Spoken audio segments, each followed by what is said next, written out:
We're a few upgrades into our TRX-4 project and the time has come to turn our attention to steering. The current servo is a known weak point in the TRX-4 and that's without the extra weight of these brass portal covers we installed in the previous video.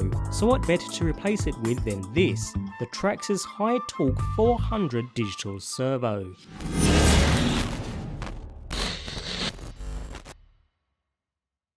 If you're after greater steering authority and precision in your TRX-4, then this is the servo for you. With full metal gears, dual ball bearings and an aluminum center section for added heat dissipation, the brushless motor provides 400 ounce-inches of torque. In comparison, the stock servo provides 125 ounce-inches of torque, so the new servo is over 3 times more powerful, which is a huge power upgrade for this truck. Better still, it's a direct replacement for the stock servo the truck comes with, so no chassis modification or tweaks needed, just a ton of extra power. Considering this represents a substantial power upgrade for the TRX-4, when installing we do need to use a BEC as recommended on the package. And again, I'll be sticking with the Traxxas setup and going with the high voltage BEC kit, which should provide for a neat install as well as feeding the servo all the power it needs. Finally, it's recommended to change the stock plastic servo horn to a metal one at the same time, and considering we've gone with Traxxas for the rest of this install, we'll go with their servo horn too.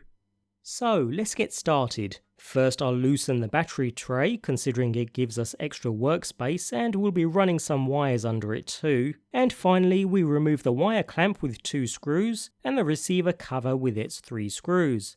And we now have easy access to everything we need. We'll remove the original servo first, so with the truck flipped over, remove the single screw attaching the servo to the steering link. Now flip back over and release the servo completely by removing the 4 screws holding it in place, 1 in each corner. After which we can unplug the connection to the receiver from channel 1 and pull it through the receiver clamp. And with the wires released from their clips, the old servo can now be completely removed from the truck. At this point, go ahead and check your steering links are completely smooth and free. If not, a clean may be necessary. We'll now get the BEC installed, part number 2262. It comes in a pretty decent package with everything we need and we'll be using most of it during our install. So we'll begin by sticking the supplied foam pad to the bottom of the BEC. Fortunately, the BEC is marked so you can't really stick it the wrong way round. And stick the other side to the bottom right corner above the receiver. The receiver cover needs to fit properly in place later, so placement of the BEC is important. Talking of the receiver cover, a taller cover is included with the kit, where we can thread the BEC cables through the hole in the cover. Although we don't want to install the cover just yet, so place it to one side, and in the meantime we move to the other side of the truck towards the ESC.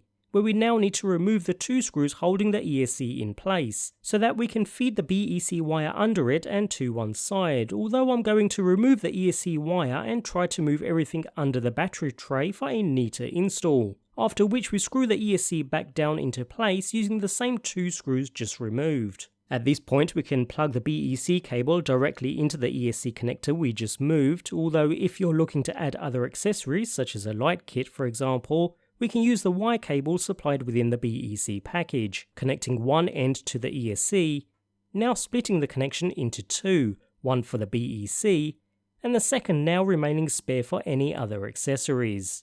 Now we can neaten the cable run using a zip tie, again included in the BEC package, to secure the wires together, with my spare ESC connector here for my next accessory. We're done with the middle portion of the vehicle now, so we can go ahead and reinstall the battery tray. Heading back across to the receiver, we can now unplug the ESC connector from channel 2 and plug it into the side of the BEC. And finally the BEC will now connect into channel 2, exactly where we just removed the ESC from. So as it stands, what we have now is the battery feeds the ESC, and the ESC feeds directly into the BEC, and in turn the BEC feeds extra power into the receiver, which we'll use to provide that extra power to the new, beefier servo.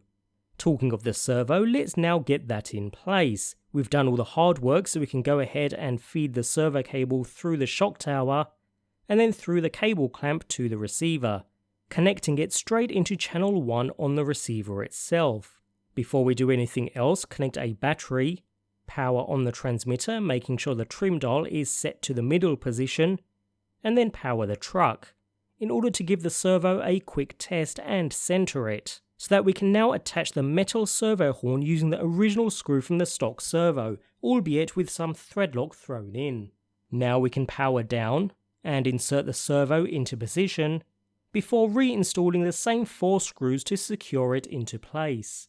All that's left is to tidy any wires as you see fit before reinstalling the receiver clamp and cover, including the upper clamp too, and finally flip the truck and insert that final screw connecting the servo to the steering linkage. Job done, a much more powerful servo installed and running perfectly. Now we have more than 3 times the power over the stock servo, perfect for steering while navigating over rocks and other objects, even with the extra weight of these brass portal axles. Not a cheap upgrade, but one that's certainly recommended.